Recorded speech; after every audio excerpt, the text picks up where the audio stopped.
வணக்கம் நேயர்களே, இந்த காணொலி மூலம் உங்களை சந்திப்பதிலே பெருமகிழ்ச்சி அடையும் நான் உங்கள் நண்பன் doctor KR Ramesh, financial astrologer. பொதுவாக நம்ம சொல்லுவோம் கண் திருஷ்டி சார் உங்களுக்கு அப்படின்னு சொல்லிவிடுவோம். ஏதாவது ஒரு விஷயம் நடந்துக்கிட்டே இருக்குது அப்படின்னா திருஷ்டியாக இருக்குமோ கொஞ்சம் செக் பண்ணிக்கோங்க அப்படின்னு சொல்லுவோம் இல்லையா. கண் அவ்வளோ பார்வையாக, ஆமாம், கண்ணுக்கு நிறைய பார்வை சக்தி உண்டு. அது ஒரு பொருளை நீங்கள் பார்த்து அது கண் உள்ளே போய் மனசுக்குள்ளே போய் மனசுலேருந்து எல்லாத்தையும் அது உருவப்படுத்தி மூளைக்கு கொடுத்து எல்லாம் ஆகிடுது. மூளை தான் நமக்கு எல்லாத்தையும் பிரித்து கொடுத்துடுது. அப்போது அதனுடைய வேகங்கள் எப்படி காட்டும் அப்படின்னாக்கா,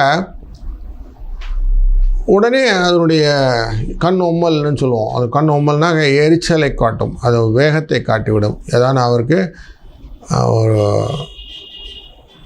இந்த ஜாதகருக்கோ இல்லை பலராணிகளுக்கோ அந்த எதிர்குறலில் இருக்கக்கூடிய விஷயங்கள் ஆஹா இப்படி நடந்துடுச்சே அப்படின்னு ஒரு எண்ணத்தை கொடுத்து விட்டாலே அங்கே போய் அது ஃபேஸ் பண்ணி விட்டுரும்.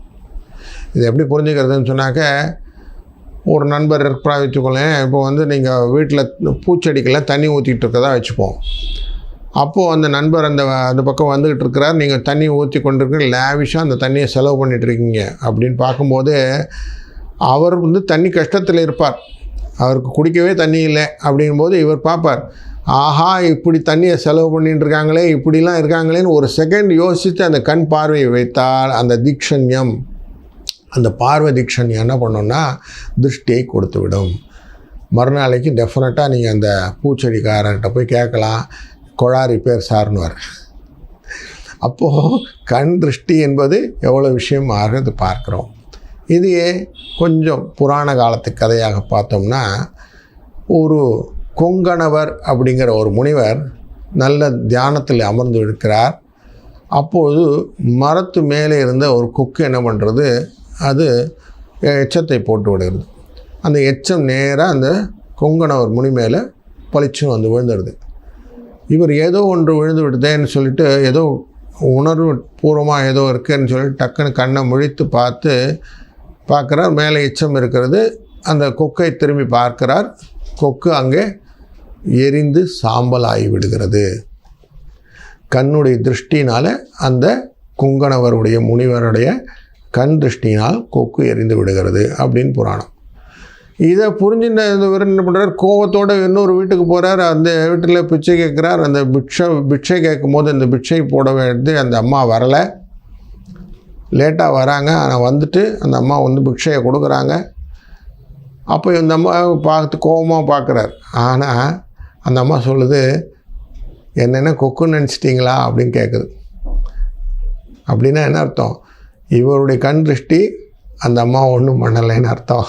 அந்த அம்மாவுக்கு இதை விட இன்னும் பவர்ஃபுல் ஜாஸ்தி இருக்குதுன்னு அர்த்தம். அதனால் உடனே அந்த கொங்கணவர் முனிவர் இது உணர்ந்து கொண்டிருக்கிறார், தன் தவறை உணர்கிறார் அப்படின்னு ஒரு கதை உண்டு. அப்போ கண்ணுக்கு எவ்வளோ பிரச்சனை இருக்குன்னா, கண்ணுக்கு அவ்வளோ தீக்ஷண்யம் உண்டு. பார்வை தீக்ஷண்யம்னு சம்ஸ்கிருதத்தில் உண்டு, அவ்வளோ ஃபாஸ்ட். இதை எப்படி போக்கிக் கொள்வது அப்படின்னா, வியாழக்கிழமை அன்று கண் திருஷ்டி சுற்றி கொள்வதும், ஞாயிற்றுக்கிழமை அன்று கண் திருஷ்டி போட்டு கொள்வதும், அமாவாசை அன்று கண் திருஷ்டி சுற்றி கொள்வதும் இந்த திருஷ்டியுடைய பலன்களை குறைக்கும். பூசணிக்காய் வச்சு, தேங்காய் வச்சு, எலுமிச்சம்பழம் வச்சு எல்லாம் நம்ம தேங்காய் உடைக்கிறோம் இல்லையா. இது வீட்டுக்குள்ளேயே 2 கையில் உப்பு எடுத்துட்டு நம்மளுடைய நம்முடைய பெரியவர்கள் நமக்கு சுற்றி விட்டு அந்த உப்பை தண்ணியில் கரைத்து விட்டாலோ, இல்லை மிளகாய் போட்டு அதை வறுத்து பண்ணி நம்ம அடுப்பில் போட்டு விட்டாலோ, காய்ந்த மிளகாயை தூக்கி போடும்போதோ அந்த கமறுதல் மூலியமாக இந்த திருஷ்டி பலனானது குறையும் என்ற ஐதீகமும் உண்டு. அதனால் திருஷ்டிங்கிறது சாதாரணமாக எடுத்துக்க முடியாது. இந்த திருஷ்டிக்குன்னு தனியாக நமக்கு ஹோமங்கள்லாம் கூட உண்டு. ரொம்ப ஹை லெவல் ஆஃப் திருஷ்டிலாம் இருந்ததுன்னா அதெல்லாம் செய்யும்போது இந்த திருஷ்டியுடைய பலன்கள் குறையும். சிலவங்களுக்கு காப்பு கட்டுகிறதுன்னு கயரெல்லாம் கட்டிப்போம்.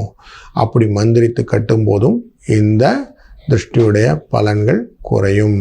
ஸ்படிகம், துளசி இந்த மாலைகளை போடும்போதும் திருஷ்டியுடைய பலன்கள் நமக்கு பாதிப்பு குறையும். இதனால் இதெல்லாம் மைண்டில் வச்சுட்டு கண் திருஷ்டி அப்படின்னு சாதாரண விட்டுடாமல் திருஷ்டிக்கான பரிகாரங்களையும் நம்ம செய்து கொள்வோம்.